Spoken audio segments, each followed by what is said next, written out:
Hey, Rush Nation, what is going on? Welcome to the 5 Yard IDP pod with me, Nath Davis. Today we'll be reviewing week 12 and getting you ready for week 13. It's going to be a bit different today, as again, I've had family things and issues that I must concentrate on. So it's going to be a little bit, hit and miss from me. But it's giving me, because it's giving me limited time to review the games. I watched quite a bit of it, but it's just getting those notes down. But Bren has been busy beavering away, so he has done his stuff. So we'll work through the 5 top matchups. Actually, it'll be 6 because I have got one that I've done. A couple with the general IDP chat, and I'm sure it'll be worth it.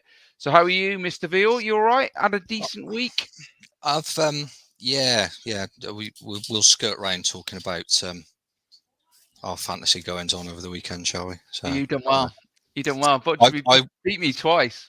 I know. Well, I wasn't going to mention that, but I think checking. I won. The only league I didn't win in this weekend was our best ball IDP league, but I won in everything else. So Fair play, mate. yeah, and I know we're not covering this game this week, but Shaq Barrett and Antoine Winfield did quite well for me this week, and there I was just. So people should have been stacking them last week.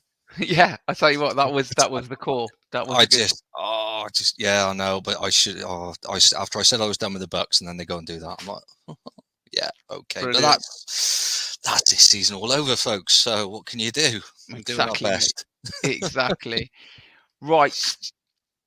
Before we go any further, hang on. Hello. There we go. This pod and others we do are supported by Manscaped. They are our sponsors. As you know, Manscaped are the market leaders in men's below the waist grooming, and they have just released the Lawnmower 4.0, which is a fantastic bit of kit. One of the best things about it is the skin safe technology, so you get no nicks on your bits, and you can receive 20% off with the code 5yard at manscaped.com. Obviously, it's a brilliant Christmas gift as well, so you want to think about that. It really is a game changer in that area, and you're missing out if you don't have one. And as I said, you can get 20% off with the code 5yard at manscaped.com. It also comes with free worldwide shipping, so sort yourself out and get involved. Key. So yeah, as mentioned before, we could have kind of easily not have done it this week.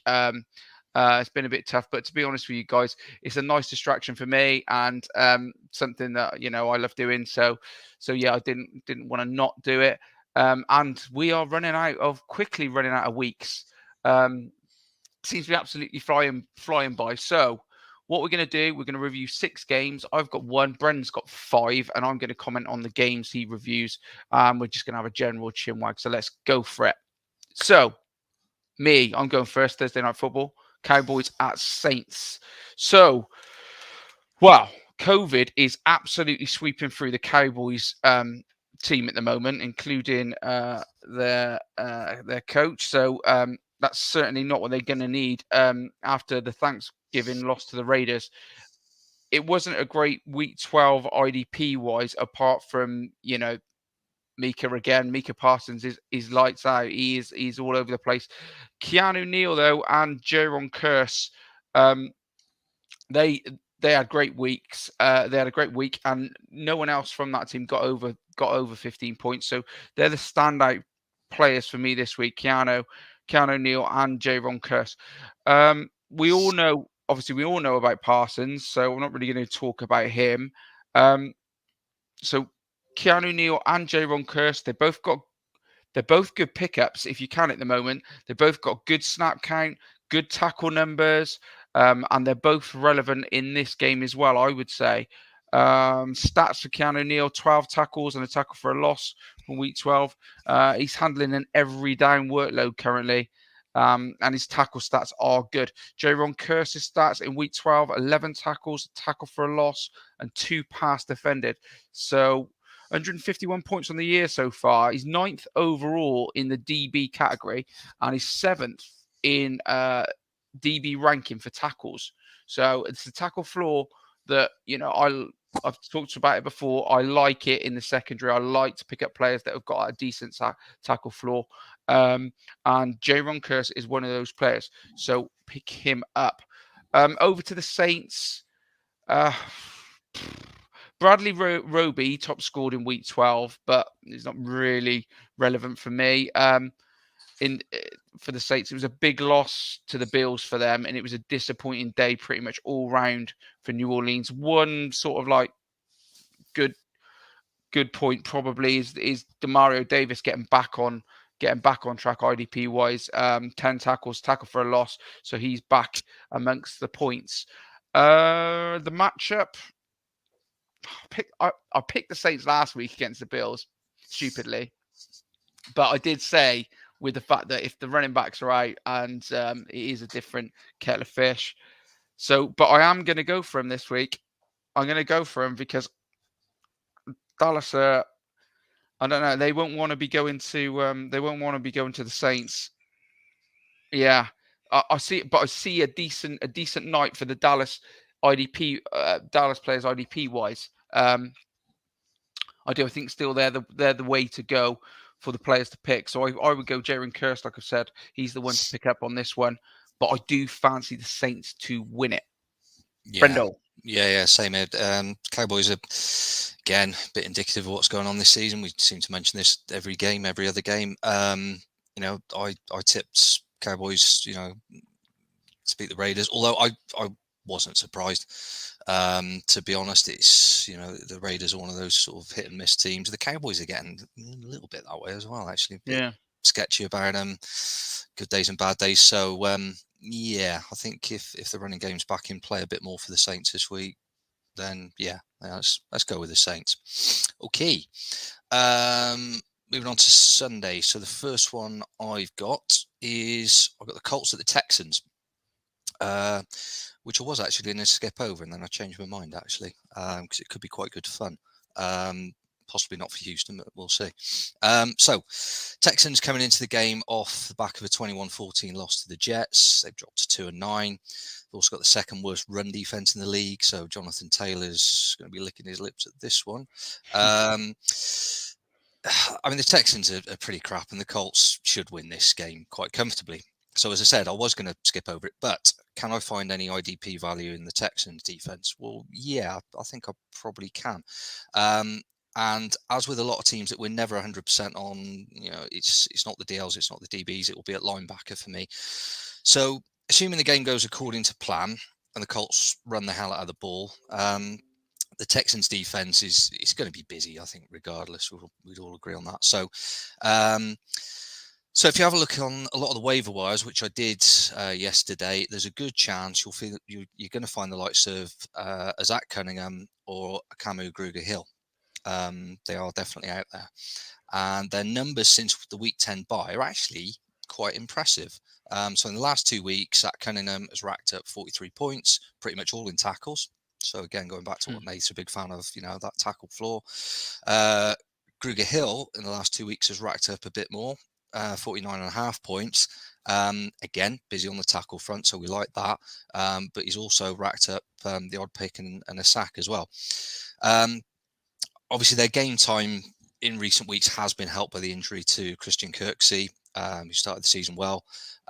He's still listed on IR, but he is eligible to return December 5th, I think, so this weekend.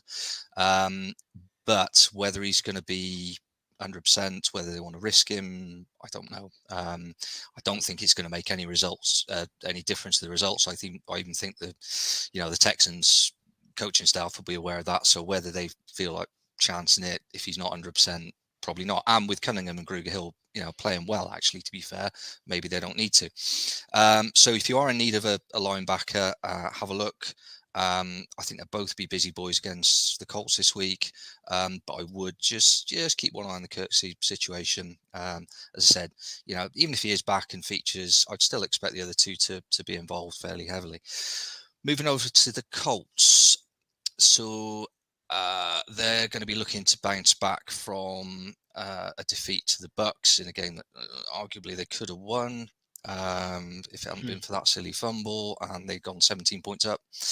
Maybe maybe the Bucks don't find a way back. So, but if you've got to go back, if you've got to bounce back after a defeat, there are far worse places to go and do it than Houston at the moment. So all the usual suspects are going to be in play for me against the Texans, especially at the front. Tyrod Taylor, he's been sacked 11 times. Bearing in mind that's just off 5 games. So Darius Leonard, linebacker, had a monster game on Sunday, 27 points, mainly adding to his 93 tackles on the season. So again, we're back to that sort of tackle count. Bobby Okereke picked up 15 points. He's now on 101 tackles on the season. So DL, guy I've mentioned quite a few times, he always seems to be sort of involved in something when I turn on Red Zone. DeForest Buckner picked up another sack, 17.5 points. And I think the Texans could be a good matchup for Buckner. He did take a knock to his knee on Sunday, but he did come back. He's still got that Q floating over him when I looked on Sleepy yesterday, but that's Monday. It's just straight off the back of the weekend games. So everything would indicate he's going to be fine. And Kenny Moore at corner had a quiet game against the Bucks, but with 3 picks, 73 tackles this season, and again against his offense, I would predict better numbers from him this week against a poor Texans offense. So I think it's a nailed-on Colts win for me. You've got your usual suspects with the Colts. Nothing, I haven't found anything really that you can go out there and snap up if you're looking to plug any holes. But the IDP value, if you're looking for a linebacker, go out there and have a look at Cunningham and Gruger Hill. But Colts win the game. Yeah, man, I totally agree with you. I can't see any difference. It's interesting. Obviously the Jonathan Taylor usage is going to be through the roof. You would expect against the Texans. So yeah, those two They linebackers. stopped using him on Sunday, though. I think they Yeah, had something like 22, 23 snaps, and then all of a sudden they woke up and went, "Oh, give it to him. He's all right." I think it was the Tampa thing, because the thing was they weren't. It was a strange old game. It was a good game to watch, but it was a strange game from. I mean, Taylor actually. He was low scoring pretty much all the way up to, what was it, late third quarter, something like that, where it started to push it on. But it's just that churning, and against the Texans, you expect him to rack up the numbers.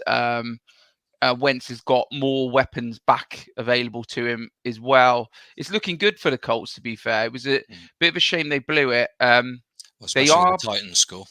They are blowing leads. That's interesting. I mean, yeah, I know. I watched Murph mentioned that they're the new Falcons, but I mean, I thought that's a bit harsh. But there we go. They're not that bad. Yeah, not a blowing lead, but yeah. As I said, the points are there from the linebacker core, Gruger Hill and what's his name, Cunningham. Yeah, I agree. I think was surprised how readily available they were. Yeah, it was the Kirksey thing. Cunningham wasn't used for so much of the season, and I mean, you're talking one of the top 10 linebackers scoring wise from last season. Yeah, I think actually Cunningham was right bang up there, but yeah, strange. Anyway, so where are you going now? You're going Jets, right? Eagles. No, next on the roll call. I'm going to talk about the Dolphins. I skipped them. Sorry, yeah, Giants and Dolphins. Yeah. So the Dolphins, we haven't spoken about for a couple of weeks, 4-game win streak. And as I've been crying out for all season, they put it together on both sides of the ball, and they did it very well, actually. The offense was firing. Tua played well. Waddle and Gaskin played well. Waddle looks great after this. Excellent. Quick. He's so good after the catch on Sunday. I know this is getting a little off piece, but one of the major criticisms on some of the Miami forums, and I do try and take it there are some, special people out there. But he doesn't go long. He doesn't air it out. But the game plan was such on Sunday. He didn't need to. He was throwing for something like 89, bordering on 90% pass accuracy on Sunday. Why? Because he didn't have to risk it. He didn't have to wear it out. He didn't have to look for deep shots. It was, sort of short to middle throws and let Waddle do the rest. I think he had 75 yards after the catch. Anyway, not here to talk about offense, but I'm a bit excited we don't win many games. But talk about the defense was even better. Jalen Phillips had a monster day. Top scored overall, didn't he? 39.5 points, Beautiful.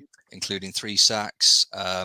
But what Sleeper won't highlight, and I did to, I was driving back from London, so I've had to do some of the games off the highlights and a bit of reading up. But one thing I did read up on yesterday, which Sleeper won't identify, Phillips brought QB pressure on almost 40% of his 27 snaps. You know, he was causing absolute mayhem for that. For the QB. So I said back in the off season when we covered, the FCs, Phillips was, he was a bit raw, but he had all the potential. But certain teams looked at him and went, will he put it all together?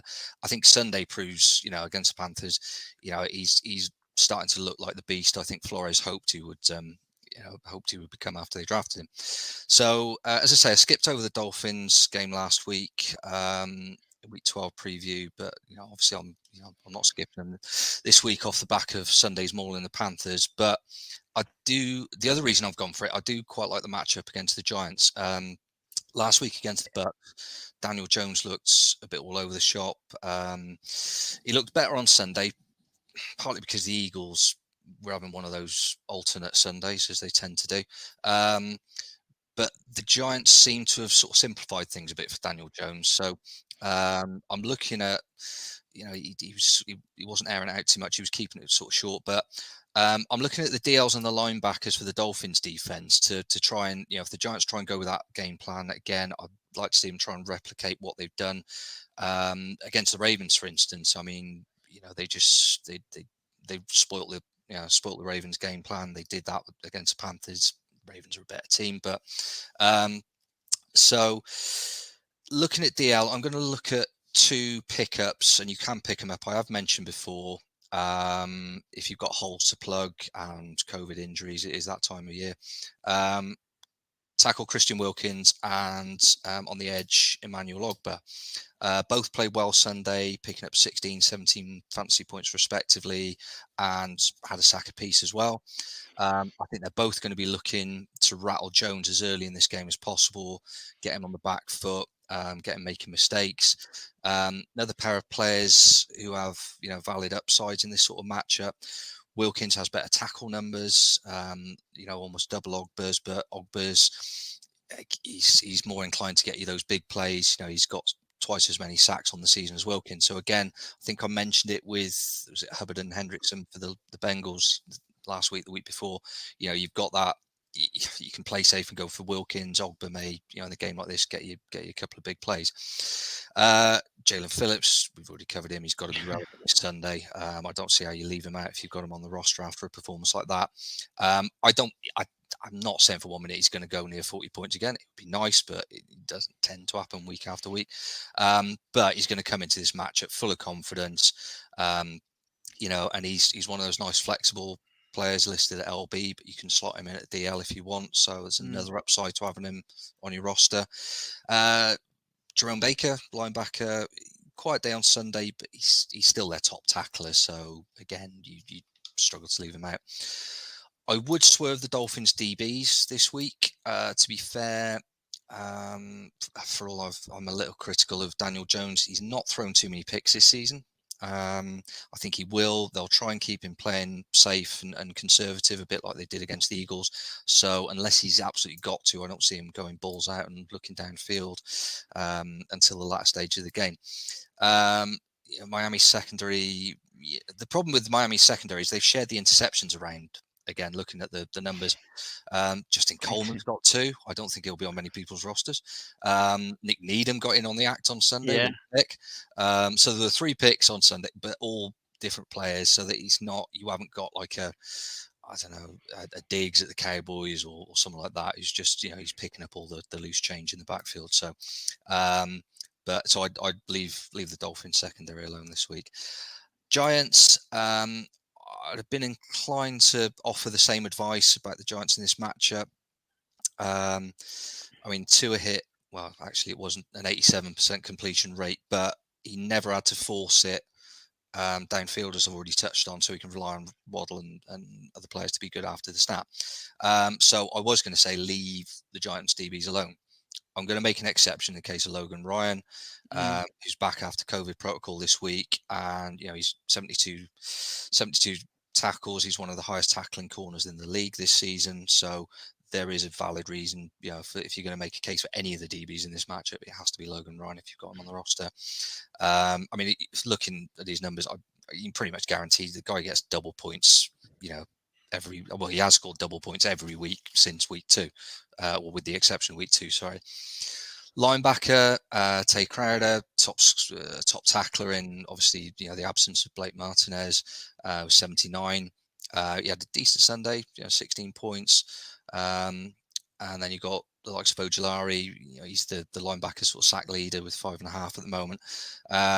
Actually, Ojulari's tied currently with their top DL, Leonard Williams, who we've mentioned numerous times. But he's also Leonard Williams is also their top tackling DL in the league. So, with the exception of corner Logan Ryan, the value again, as with Miami, it's sort of in that front 7 in around the sort of the DLs and linebackers. The problem is with the Giants players I've highlighted, they're going to be on rosters more often than not. You're not going to be able to pick them up. So if you are looking for late pickups, then Ogba and Wilkins, I think, if you're looking to plug any holes in the DL. Summing the game up, both teams won on Sunday, but I think the Dolphins look better doing it on both sides of the ball, and I'm getting excited, I know, but I'm going to back them to go sort of 5 on the bounce. So, because I still think the Giants defense is okay, but offensively, I think the Dolphins will have them. I hope. The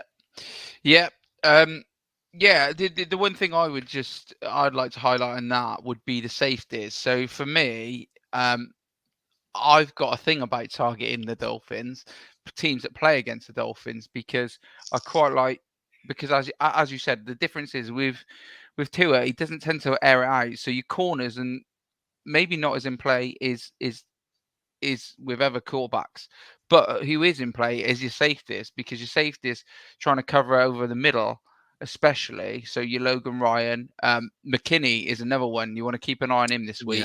He should have some decent numbers, because those throws that the Tua completes over the middle, it'll be tackle after tackle in that middle section. That's how Tua will be looking at it as well, because he knows he's got the confidence to try and make those throws in that sort of like tight window. And they've been doing it. They've done really well. I thought it was really good, impressive against the Panthers. Really good. Yeah, Panthers were. I mean, the Dolphins were good. I'm not doing them. The Panthers were. Yeah, they're a bit of a. Yeah, it's just the Panthers has just got ish. I mean, Cam went off. His head went, didn't it? At the end of the day, he started to just bomb out. I watched a couple of throws and he missed them by about like 20 yards over the top of somebody. Yeah, you're like, oh, I might have a better chance at that. I mean, they're still all right. They've still got number 1 ranked pass defense in the league, to be fair. So it's not that bad at the Panthers, but just need to. Anyway, okay. But McCaffrey's he's gone now, isn't he? He's out. He's done. Job done. Yeah. I noticed a friend of ours tried plying me with a CMC trade. He's trying to get rid of him every angle possible, which is crazy, isn't it? And I can't. Yeah. I don't know. I mean, anybody that CMC trades, ping him over at NATO NFL, at Bren NFL 66. Ping him over what trades you've had. Requests from. Especially from Colin, no, from anybody, or trying to offload CMC. It's really quite interesting now what his actual value is. I'm gonna whack that at Rich and Rich and Liam, the Dynasty guys, and talk to them about what actually his value is right now. Because I mean, how long do you go? The kid's being picked up. How long do you pick him up first? I know we're going off topic, but it's great. No, it's a great topic. You can't keep going. It's bollocks now. I've got him. I'm not even putting him top 10 now. No, I think it's one of those things. He's been so good for so many people in fantasy for a length of time now, and I don't know whether there's some. It's the past now, isn't it? Was it 3 years ago? People have developed a bit of a weird emotional attachment. They will start him. Look at what I did a few years ago with Le'Veon Bell. We don't want to 101 talk about that. McCaffrey. Crying out loud. Right. Anyway. Yeah. Where you go now? Chargers, Bengals. No, Jets at Eagles. Jets at Eagles. Yeah. Oh, why am I reading? I'm reading one down. It's the wine. Anyway. It's all right. I made sure I had it all written down because I went wrong last week and I got told off. So it's here. Look, see, Mate. verbatim. Right, Jets at the Eagles. Yeah, Jets might have a little bit of a problem this week. I think they'll look at that Eagles sort of poor passing game and the 3 picks Jalen Hurts through. Thank you for that, Jalen, in our home league, but didn't hurt me too much. Yeah, three picks against the Giants, and I think they might look at it and think, well, if we stop the run, then and force Hurts to throw, then we might be in with a shout in this game. The problem for the Jets at the moment is this. Although they are starting to play a bit better, I will give them that. They're currently ranked 27th in the league against the run. So can they stop the run?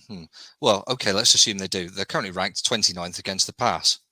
So you're not holding out an awful lot of hope of them actually putting a performance together defensively. I worry for them in this one. I really do. I think it could be Eagles coming back with a little bit of vengeance against a very poor Jets side at the moment. So it's, but you've got to look for the positives. Looking at some of the schools, I mean, DL, John Franklin Myers had the game of the season on Sunday, 33.5 points, a couple of sacks and a pick. He's their joint sack leader with 6, along with sort of Quinn and Williams, who racked up 15 points on Sunday. Franklin Myers is on the waivers, but he's a gamble. He could be one of those players that people look at and go, God, he had a monster game. I'll have week him. One, week 2, we were banging on about him, and he's still he's still relevant now, and he's still exactly the same. He does get to the QB, so yeah, it's one of those. I mean, if you've got, I'm going to state the bleeding obvious now. If you've got better options at DL, of course you'd start them. But yeah, I mean, he does have quiet weeks as well. So it's one of those. Looking at the matchup, it could be a good week for him actually. I'm going to sort of counter my own argument a little bit. You could, if you didn't have such a run-heavy team, maybe if you didn't have a team that kept the ball on the ground as much as the Eagles are probably inclined to do, then you'd probably go with Quinn and Williams because his tackle numbers are better. But for that reason, you're not going to find him. His numbers have been better, so you're not likely to find him on the waivers. So, go on. Yeah, it's just going to be interesting on the run game from Philly, because obviously you've got the guys that keep it like straight up, straight down, straight through the middle runners. Miles Sanders is a bit more down the middle, but he's carrying the knock. If it's going to be Boston Scott, he's getting towards the edge, so slightly getting towards the edge. It's an interesting one for the Eagles. Exactly what you're going to, which way it's going to go. I don't know whether the linebackers are going to score that well from the Jets. It's not nailed on, but you'd still expect massive heavy run game, but it might be a lot of Hurts. Yeah, and I don't think you're never sure what. I don't think a lot of defenses are sure what Hurts is going to do half the time. I'm not sure the O-line is sure what Hurts is going to do some of the time, but he's fun to watch. Nath's man, CJ Mosley, played okay on Sunday, 12.5 points. I think I don't know. It's not my man anymore. It's gone. Sorry. Ended about week 10. Yeah, it's Carl Duggar now. Sorry, we'll get onto him when I cover the Pats in a minute. Can't wait. Yeah, again, going back to what Nate said, depending on what they do with the run, I think this could be a fun game to watch. But I'm struggling a little bit to find. There are players that I like and have liked on the Jets sort of defense. I mean, and again, like we've touched on, they're going to keep the sort of try and keep the ball on the ground a bit. So again, looking at the DBs, I mean, the Eagles' passing game was poor on Sunday, but the Giants' defense aren't any mugs, to be fair. So whereas the Jets, as I've touched on, poor against the pass. So I don't know. I mean, unless there's anyone that sort of leaps out at you, I'm kind of a bit sketchy about the Jets. Individual players, I know they won and they are playing better as a unit, but yeah, the issue is they're bad because, like you said at the start, if you're bad at both things, then that takes talent. That takes a lot of hard work to be that bad on both defenses. But when you're looking at it from our point of view, if not either stand out to you, then you're like, okay, then it's like the Jets have a choice. I mean, I expect to see Devontae Smith a heavy dose of him. Yeah. And I expect because didn't Goddard got like nothing? Didn't he have like a big zero this week? Dallas. I haven't. I didn't look I at his think he numbers. did. I'm I actually think almost I doing think it. Goddard's numbers was 0. So expect that not to be the case this week. But Mm. it's such a tough one because they're slightly banged up as well. Miles Sanders, I'm a big fan of his. I've got him. I've got him. But he's such a good player. It's just the usage. I just feel they protect him so much. Yeah. But then he does get injured, so why wouldn't you protect him? It's tough. But yeah, talking about the players from the Jets? Oh, Mosley, Yeah. He's and then pretty reliable. your central ones. So yeah, you're looking at probably Quinnen Williams. Quinnen Williams, I wouldn't even bother with the edge. Maybe Myers might. It's difficult. Will Myers get to Hurts? Probably. Maybe not. Don't know. Yeah.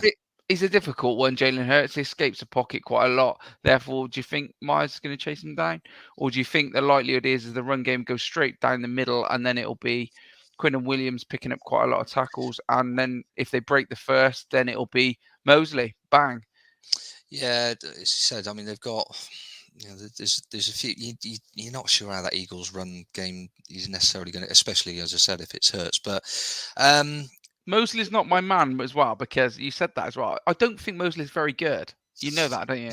no, you mentioned He's him. not very He good. did get mentioned quite a bit earlier in the season, but He does rack up tackles. That's yeah. that's the thing. So, Sorry, I but, just need to clarify that, especially for Rich or any of the Jets fans who think that I'm not a fan. I'm going to move on to the Eagles, folks, because I've touched the nerve. Hang on. Go on, Second week on the bounce, I got in trouble. So, yeah, Eagles, another team that has that sort of good week, bad week dilemma. And at the moment, I know they're a pain in the ass to predict. When this defense fires, it's good. It has been good. And despite how erratic they've been in this sort of, they're currently 5-7 on the season so far. It's on its day, it's still a good, it's still a good pass defense. It's still ranked top 10, defensively against the run in the last 3 games. So they have been better.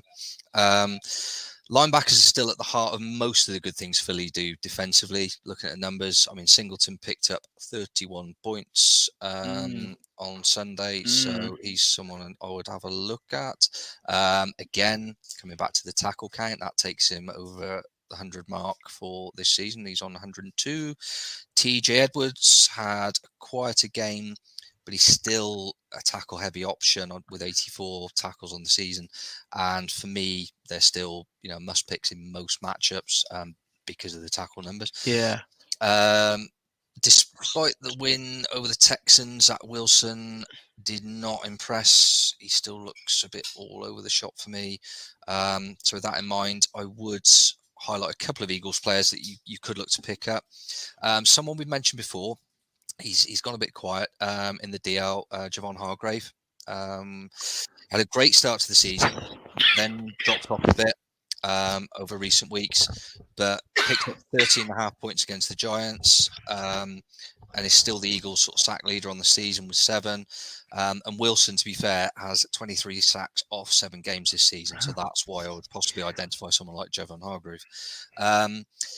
He's also got 10 picks out of those 7 games. So if you're looking for something at DB, Darius Slay, okay, he's only got 3 picks on the season, but if he's going to add to it, and if you are short on DBs, this is probably a matchup where he's got a good chance of adding to it, I would argue.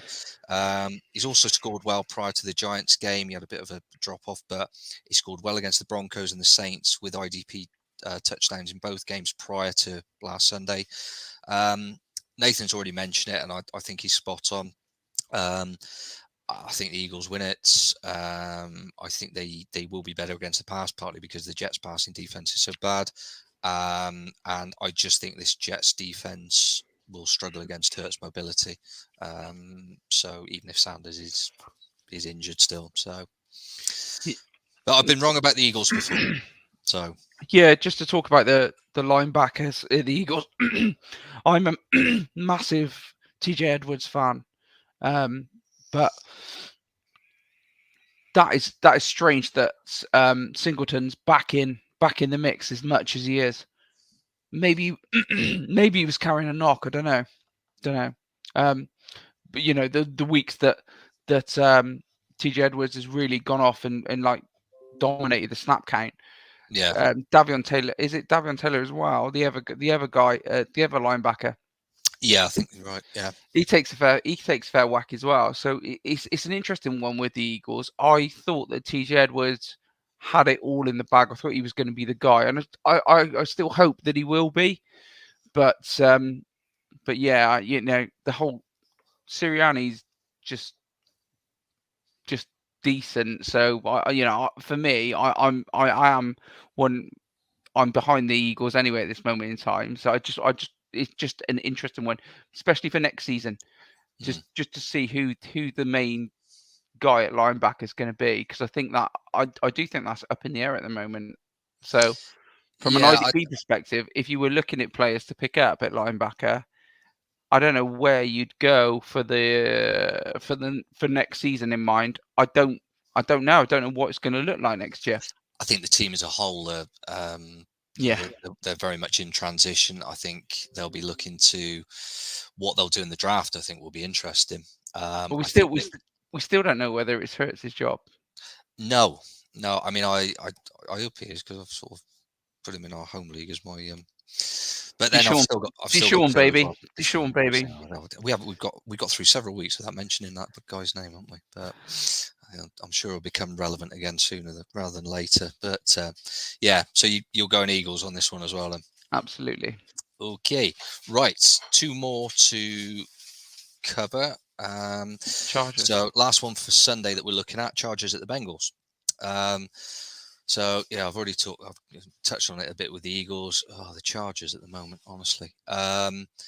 Good week, bad. Literally, good week, bad week. Good week, bad week. If you look at the last 4 weeks, and they were in sort of bad week mode again in the 28-13 loss to the Broncos. Their defense is kind of the same. If you're talking about teams that are a bit of a flip-flop side, for want of a better description, worst run defense in the league, but top 5 on pass. So, with the form Joe Mixon is in, the Bengals will be looking to pound the hell out of this, I would say, on Sunday, and try and keep sort of Burrows from having to sort of air it out too much against what is still a good pass defense. Who to play for the Chargers? Joey Bosa, 14.5 points on Sunday, and still their sack leader. Nath's got feelings about has had sort of opinions on Joey Bosa. Yeah. But yeah. It's one of those meh players. Doing James at safety. Monster Sunday, 27.5 points. And just because I expect a lot of Bengals running plays, don't worry about playing a DB like James, because, Nath mentioned it with certain players in that position who will step up and get involved in a game like this. He is on 93 tackles for the season. So there's no reason not to. Well, you would play him looking at his numbers from Sunday and the tackle count on the season.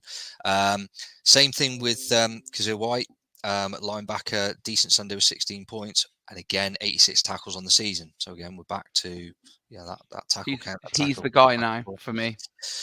What, the standout LB? Yeah. I think he's got the job really at this moment in time. Well, it's hard to argue with his numbers so far. Great in coverage, and that adds to that pass defense. Yeah. So I expect this Chargers defense to be. I do expect them to be on the field a lot this week, partly because of their own issues on offense, as much as anything. But it should mean, as always, defense is seeing a lot of snaps. Then there's IDP points to be had. A couple of outside waiver picks. I know Nath doesn't like this guy. I'm very, but again, so some of these picks are a little bit left field, partly because of where we are in the season, injuries racking up. So safety, Nasir Adderley, he has got 61 tackles in 9 games this season.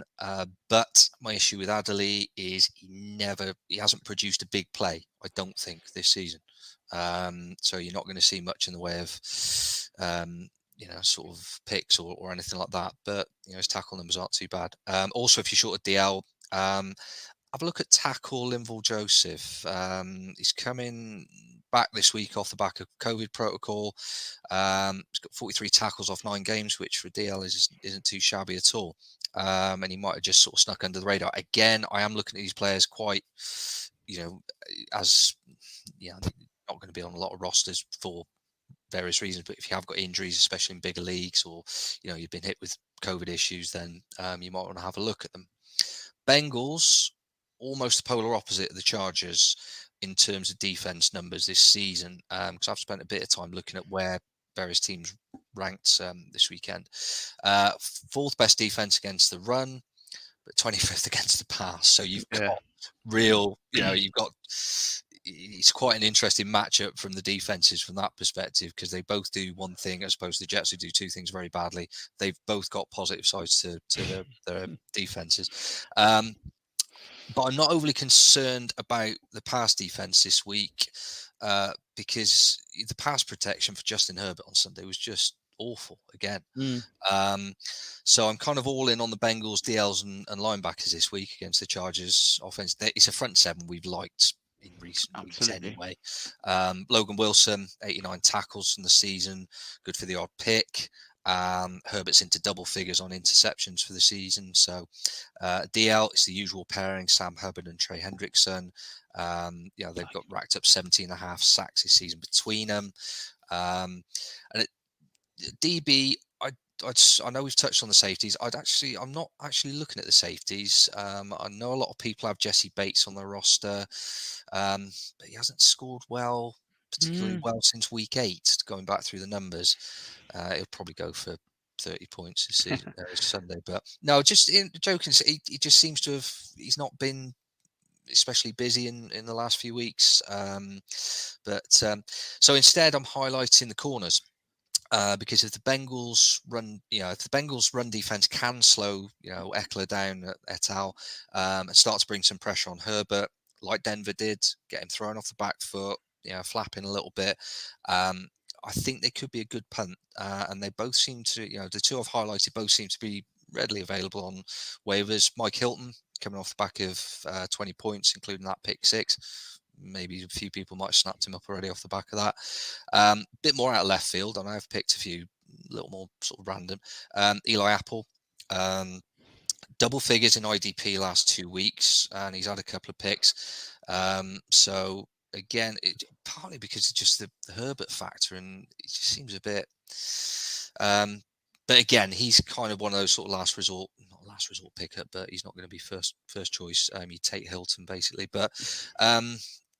Bengals to win the game for me. I think they're better on both sides of the ball at the moment, and Chargers still got problems on offense. So as I say, but you've got to be all in. I think this week on that. I think sort of front 7 of the Bengals. This would be the one where I'd highlight it going. This is the big scoring game. I think it could be a cracker, this one. But saying that, like you said, the matchup, when you look at it, you think to yourself, well, the Bengals should run the ball. Just run the ball. But they don't. They'll still throw caution to the wind anyway. They will. They'll do exactly what they do. I mean, they've got good wide receivers. So again, it's going to be. I think it'd be a real good matchup. Be a real interesting game. The Bengals are going to be. They're flying high after that. Yeah. Absolute. Yeah. They just decimated the Steelers, and they haven't done that since the 80s, I think.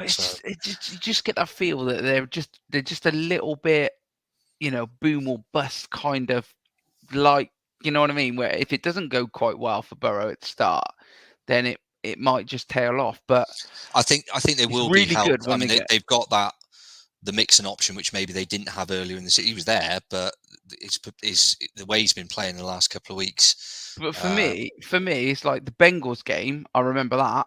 Bang, that was unbelievable, where they absolutely ripped into them. That was just incredible to watch. But again, last week, exactly the same kind of thing, where you went, wow, they fall back down to, back down to earth against the Chargers. It's the way this it's a season's real going, tough one. yeah, wouldn't surprise anyone. So, I love it though. That game's the one for me. Well, not the one, because the one that I've got my eye on's coming up, but not um for entertainment value, for scoring. I reckon that's the game for me. Chargers oh at yeah, Bengals. could be a But basketball score. the next Um, one, let's go. Let's go. I'm I've, going. I've, I've, I'm I've checked. going. I didn't pick it. I didn't pick on that. Yeah, Yeah, I'm going Bengals. I'm going to go Bengals. okay. So you sure you want me Tough to though. do this one? I'd nearly skip this one, to be honest. You are Right, joking. right. Monday? No, of course not. We're going to Love it. finish off with Monday night and the small matter of an AFC clash between the Pats and the Bills. I'm good. Yeah, okay. Pats are back on top of the AFC East. Yeah. At 8-4, Bills at 7-4. The Bills did manage to get things back on track. Thursday's win over the Saints, but can they stop this Pats team? They're on a 6-game win streak. Well, if they are, I think it has to come from the front and the linebackers initially for me. They still have a run defense, which is top 5 in the league. And if they can shut down the Pats ground game, then they can turn it over to the second best pass defense in the league. So this is a team that does both things well on defense, if you look at the stats. But key players on the Bills, 3 of them, they're not going to come as any massive surprises, I don't think, to anyone. At linebacker, Mr. Tremaine Edmonds and Matt Milano. Milano, I've been so pleased this season with him, really, because the one thing we did say back in the summer, he's a great player, but he's a gamble. He has, for the most part, stayed fit, and that's been a massive plus for the Bills. Edmonds still leads on the tackle chart for the Bills with 63. Didn't do too much against the Saints, but it's he's just back after a couple of games out with a hamstring injury, so just feeling his way back in, maybe taking it a bit easy. Matt Milano has scored consistently well in IDP over the last 3 weeks. His numbers have been pretty reliable. And finally, I'm looking at safety Jordan Poyer, to be honest. He's their pick leader with 5, but Mac Jones he's not a sloppy rookie with the ball in hand. So, I wouldn't play Poyer banking on him getting you a big play, i.e. an interception. I would pick him because he has decent tackle numbers. So you're looking at starting a safety Sunday who, he has got good tackle numbers, and yeah, he could get you a pick. But as I said, Mac Jones, he's pretty reliable in that area. Right, I'm going to talk rather enthusiastically, God help me, about the New England Patriots. Nath called it last week. The Pats win over the Titans. There's me going, the Titans always find a way to win. But whilst the result didn't surprise me, the scoreline, the 36-13 scoreline did surprise me a little bit. I know the Titans are pretty banged up at the moment, but and now they're back on top of the division. They are going to be tough to shift.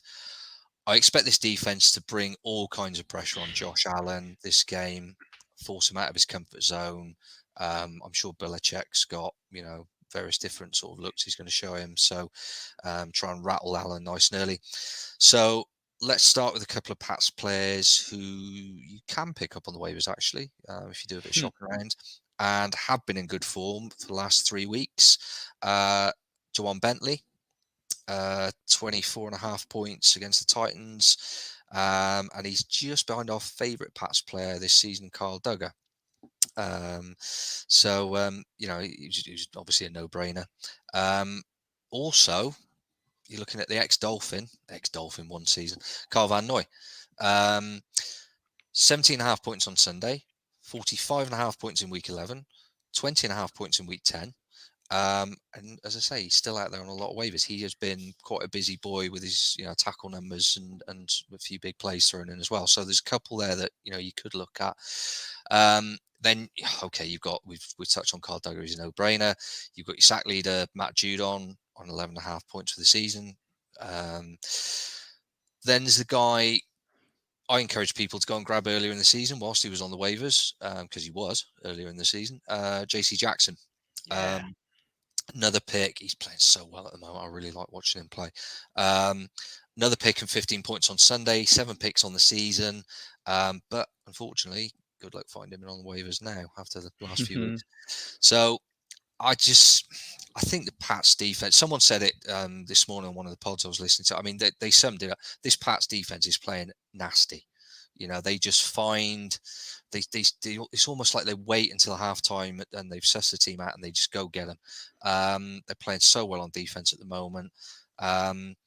And it's the way they're playing on defense at the moment. The reason I've highlighted, quite a few players, and obviously some of them are no-brainers, but the likes of sort of Bentley and Carl Van Noy, are racking up those sort of numbers. The matchups almost seem to be irrelevant. It doesn't, in a weird way, it doesn't. I know this is, you play the players I've highlighted, every week at the moment, the way this defense is performing. Even in a matchup like this, you could make a case for, I know it's the Bills, I know it's a crucial game, but you could get away with stacking a couple of those, those players. So, I mean, yes, it's a tough matchup, but, Christ, the Titans were number 1 seed all of 5 minutes ago, and they just seem to. I know the Titans had a few injuries, but and I know the Bills got back on track, but Josh Allen's hardly been perfect for me this season. So I think the Bills need to win this game, but I think the Pats probably will. Wow. It is painful because I am watching this team going. They're doing very New England Pats things. They'll pound the ball. They've got the defense is just figuring teams out and really sort of putting their foot down in the second half. Mac Jones has looked by far and away the best rookie QB. They're just a bloody good team at the moment. It's really depressing. They are a bloody good team. You just can't argue with the results and the numbers, and I think they win it. Yeah, I am absolutely in love with them. I am in love with that D, and it is just. I mean, seriously, at this moment in time, I look on this result. If it doesn't go to plan, I just hope that it just is one of those things. Just blip, just strike it off, because it might not go to plan. It's a real tough game. I don't know what to call it, but I'm going to post something out on Twitter. Your best five-a-side team, IDP wise, your best IDP five-a-side team. Now, I'll tell you what. This is where the Pats, and you nailed it when you said, I don't know what they do, whether it's the run, the pass, whatever. They're good about against it all. So therefore, it doesn't really matter on the matchup. Somebody in this team's going to deliver. Maybe probably 2, 3, 4 of them. So like you'd have Judon and Van Noy on your edge, right? Bentley in the middle, JC Jackson and Carl Duggar. I think that is just. Yeah, that's just electric. That is at this moment in time. It's just absolutely humming. Now, it's just the matchup. I'm just a little bit worried about it. I am just a bit worried about it. I mean, I'm not a bit like Nath, and surprisingly, as a Finns fan, but you just can't help but be. But I am not. I fancy them to win it. I don't. It's not going to be a walk in the park. This is a toss of the coin, really. If you wanted to sort of talk predictions, this is still a very, very capable, good Bills team on both sides of the ball. So I think they're going to struggle. Where what's interesting offensively wise with the Pats at this moment, the Bolden factor is a big deal. I think the having somebody that does that short pass out the backfield is doing well. Hunter Henry also over the middle. That seems to be just humming a lot. And also with what's the other tight end? The guy from the Titans. Titans tight end last year. Scored loads of points. Scored.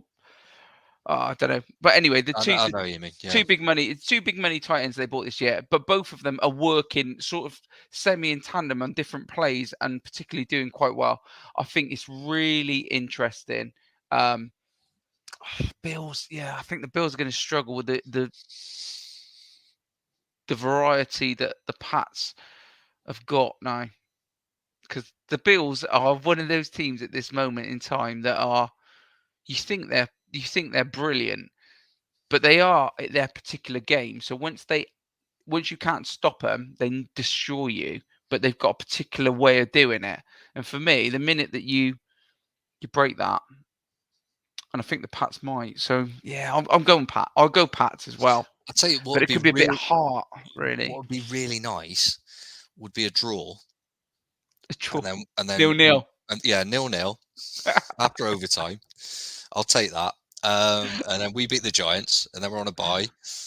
And I think we got the Jets after that. I mean, we could go into Christmas 7-7. We're still in the mix. If you believe that. Right. The eternal optimism of a Dolphins fan, ladies and gents. It's all I've got. It's all I've got. After that, we've got to shut this down. After that, that's horrendous. It's lost the plot. Time for a nap. Right, so that's it for us, guys. Thanks very much. I'm off to go and get my patch shirt with Duggar23 on the back. Have a great week. I wouldn't put it past him, folks. No. I will. I love that. Cheers, guys. We'll see you next week, I guess. Yeah, have a great week, 13 people, and we will see you next week. So good night and keep rushing. Take care.